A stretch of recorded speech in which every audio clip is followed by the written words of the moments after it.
पहले सीन में किसी एक प्रिजनर को दिखाते हैं जिसका नाम रे होता है। वो फोन में किसी एक लेडीज से बात कर रहा होता है। तभी दूसरा प्रिजनर आकर उसे वहां पर डिस्टर्ब करने लगा।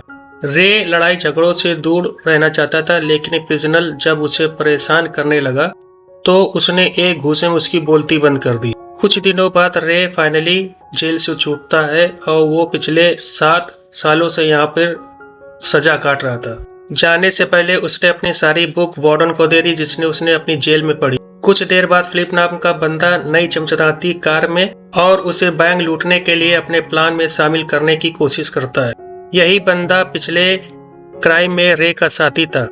उसने बैंक लूटने के लिए रे को काफी कन्विंस करने की कोशिश की और उसे ऑफर भी की। ये सब बकवास सुनने के बाद रे ने कहा मुझे ड्राइव करने का बंद है। फिलिप को लगा कि वो मान गया। कार में बैठा और फिलिप को छोड़कर वहीं निकल गया। शाम को अकेले वक्त बैठे अपने वाइफ और बच्चे की तस्वीर देख रहा था। इतने सालों से अपने परिवार से मिला नहीं था और बहुत जल्दी अपने मिलने वाला था अपने परिवार से। उसने फैसला किया कि वह सभी बुरी आदत छोड़ देगा और एक अच्छा इंसान बनेगा। अगले दिन वो लिन और अपनी बेटी सैली से मिलने जाता है। इतने साल बाद देखने के बावजूद भी लिन उससे मिलकर खुश नहीं हुई। वो उसके साथ रहना नहीं चाहती थी। उसके हिसाब से रे गैर जिम्मेदार था और उस पर वो भरोसा नहीं करना चाहती थी, क्योंकि वो पति और पिता का दायित्व तो निभाने में फेल हो गया था। वो लोग बात कर रहे थे तभी सैली भी स्कूल से आ गई। वो भी अपने पिता से बहुत नाराज थी। दोनों माँ बेटी दरवाजा बंद करके अंदर चले गए। अगले दिन रे सैली से माफी मांगने स्कूल पहुंच गया, लेकिन वो अभी भी नाराज थी। उसने सैली को मनाने की कोशिश की, लेकिन उसका दावा था कि वो अभी भी बदल चुका है। रे ने कहा कि एक अच्छा इंसान बनेगा। इसके बावजूद सैली ने उस पर विश्वास नहीं किया और वो वहां से चली गई। थोड़ी देर बाद रे ने पटाखों की आवाज सुनी। देखा कि कुछ लड़के आपस में वहां पर लड़ रहे थे। उससे उन लड़कों की लड़ाई रुकवाई और प्रिंसिपल के पास ले गया। तभी सैली की टीचर वहां पर मिस मिलर आ गई और मिस मिलर उसके बातों से काफी प्रभावित हुई और उन लोग की बातचीत चालू हुई। टीचर ने रे को as a museum Saffron invite किया। सैफरोन एक ऐसे आदमी कहते हैं जो ट्रिप पे सभी बच्चों का ध्यान रखता हूँ, आपस में मिसबिहेव न करता हूँ। रे ने तुरंत हामी भर दी और उसको अच्छा लगा कि ये अच्छा मौका है सैली के साथ टाइम स्पेंड करने का। शाम को फिलिप रे के पास आता है। उसकी भी सुई अभी वहीं अटकी हुई थी बैंक रॉबरी पर। यहाँ हमें पता पड़ता है कि पिछली चोरी में फिलिप्स ने उसे धोखा दिया था, जिसके कारण उसको 7 साल जेल में बिताना पड़े थे। अगले दिन फिर रे वापस से लिन के पास जाता है, लेकिन फिलहाल उस बार उसे एक टकला आदमी मिला जो कि लिन का करंट हस्बैंड था, जो रे को जलाने के लिए उसके साथ उसके सामने ही किस करने लगा। थोड़ी देर बाद रे ने लिन को वापस मनाने की कोशिश की, ये कहकर कि वो परिवार का खुद बहुत अच्छा ध्यान रखेगा। लिन ने उसके ऊपर भरोसा नहीं किया क्योंकि उस पर कोई जॉब नहीं थी, क्योंकि वो परिवार को कैसे खुश रखेगा जब कोई जॉब ही नहीं है उसके पास। रे को रियलाइज हुआ कि उसको परिवार पालने के लिए पैसों की जरूरत है। वो अलग अलग कंपनी में अलग अलग इंटरव्यू देने लगा। उसको सभी जगह से रिजेक्ट कर दिया जाता है, जैसे कि उसके मालूम होता पुराने क्रिमिनल रिकॉर्ड को देखकर सभी जगह से उसको रिजेक्ट कर दिया जाता है। वो जैसे ही अपने अपार्टमेंट में वापस आया, उसके अपार्टमेंट में आग लग गई थी। आज उसका दिन पूरा ही खराब था। परेशान होकर वो फिलिप की टीम को ज्वाइन कर लेता है। अगले टीम में रे, फिलिप, 2 लोग को और देखते हैं जो बैंक लूटने जा रहे थे। पीछे बैठा बंदा लगातार बकबक किए जा रहा था जिसका नाम गोल्डी था। बैंक पहुंचकर रे को छोड़कर सभी लोगों ने मास्क पहन लिया। रे बैठे बैठे सामने नजर पड़ी तो उसने देखा कि सैली की बस जा रही थी। म्यूजियम जाने के लिए सभी बच्चे बस में बैठ रहे थे। वो सैली की यादों में खो गया जब सैली छोटी थी। उसको एहसास हुआ कि जो भी कर रहा है वो गलत है। ये सोचकर वो कार से निकला और चाबियां घास में फेंक दी। एज ए सैफरॉन वो बस में चढ़ गया। उसे देखकर उसकी बेटी बोली, मुझे अकेला छोड़ दो। उसने अपनी बेटी की बात नहीं मानी। उसको ऐसा लगा कि मैं अगर उतर गया तो मैं अपनी बेटी को हमेशा के लिए खो दूंगा। दूसरी तरफ फिलिप और उसके साथी लोग बैंक लूट कर बाहर आ गए और पैसा लेकर गाड़ी में बैठ गए। उसे पता चला कि रे वहां से जा चुका। उसके कार की चाबियां भी गायब है।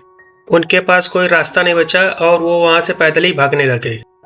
डेल बस की तरफ भागने लगा और उसके बस के लगेज के पास से उसका ही बैग पकड़े जाने के डर से वो बिना बैग के ही भाग गया। कुछ ही देर में पुलिस वालों ने उसे पकड़ लिया और अपने साथ ले गए। इसी बीच फिलिप और गोल्डी ने एक कार चुरा ली और वो कार लेके निकलने लगे। इसी बीच उसकी नज़र बस में बैठे रे से पड़ी और वो देख के गुस्सा गए। वो बस का पीछा करने लगा और उसकी कार का एक एक्सीडेंट हो गया, ट्रक से टकरा गई। उसने स्कूल में फ़ोन किया और किसी न किसी तरीके से ये इन्फॉर्मेशन निकाली कि बस कहाँ जा रही है। इसी बीच डेल को हॉस्पिटल में ले गए और उसे होश आ गया। उसने देखा कि उसके सामने दो पुलिस वाले उससे रॉबरी की इन्फॉर्मेशन मांगने लगे। पूछताछ के बाद पता चला कि पैसे स्कूल के बस में। अगले दिन रे और बच्चे फाइनली म्यूजियम में पहुंच गए। तभी उनको पता चला कि उनका टूर गाइड बीमार होने की वजह से नहीं आ पाया। रे ने डिसाइड किया कि वो टूर गाइड की जगह वॉलंटियर करेगा। वो बच्चों के म्यूजियम और जानवरों के बारे में बताने लगा।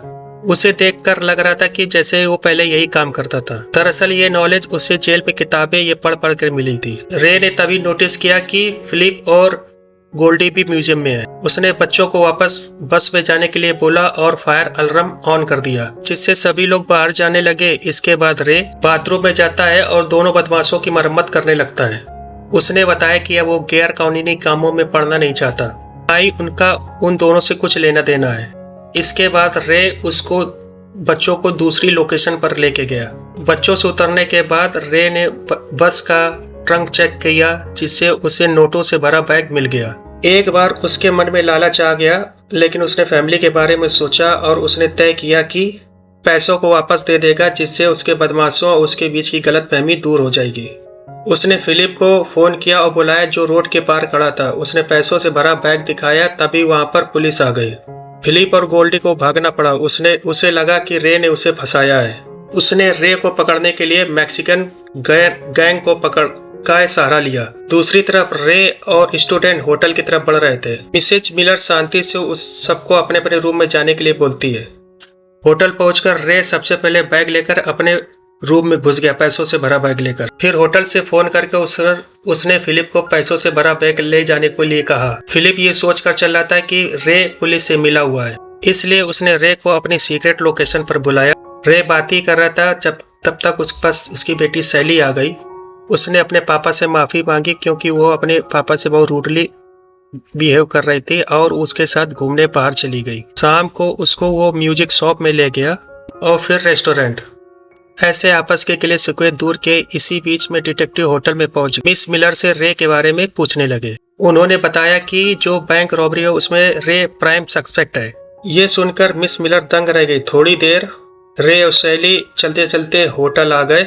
उसके पापा ने अपने बेटी से कहा कि थोड़ा टाइम अपने दोस्तों को भी देना चाहिए। अपने पापा के साथ अच्छा वक्त बिताने के बाद वो खुशी खुशी वापस जाने लगी, लेकिन उसकी खुशी ज्यादा देर नहीं टिकी। जैसे उसने न्यूज़ में देखा कि उसका पिता एक बैंक रॉबरी में प्राइम सस्पेक्ट है। गुस्से में रे के पास वापस गई और उसने रे को बहुत सारी खुरी खोटी सुनाई, जैसे कि वो भरोसे के लायक नहीं। लेकिन रे भी हार मानने वाला नहीं था। उसने सहेली को सब कुछ समझाया, जिसके आसपास वो जो सब हो रहा था उसने उसको समझाया। तब जाकर सहेली कुछ शांत हुई।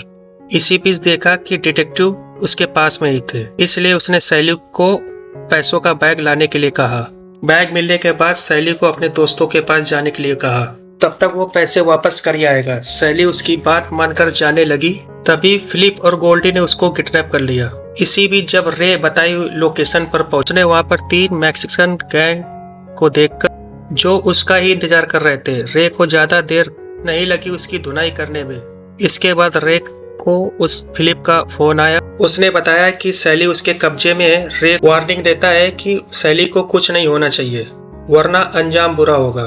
फिलिप को उसकी धमकी का कोई फर्क नहीं पड़ा। उसने पैसे एक्सचेंज करने के लिए रे को अपनी जगह बुलाया। देरी न करते हुए रे कैब लेकर लोकेशन पर पहुंच गया। उतरने से पहले ड्राइवर को उसने कुछ एक्स्ट्रा पैसे दिए। उसने समझाया कि सैली को कार में बैठते ही जैसे तेज निकल जाना, भाग जाना। जैसा रे ने प्लान किया था, सैली सक्सेस तरीके से भाग गई।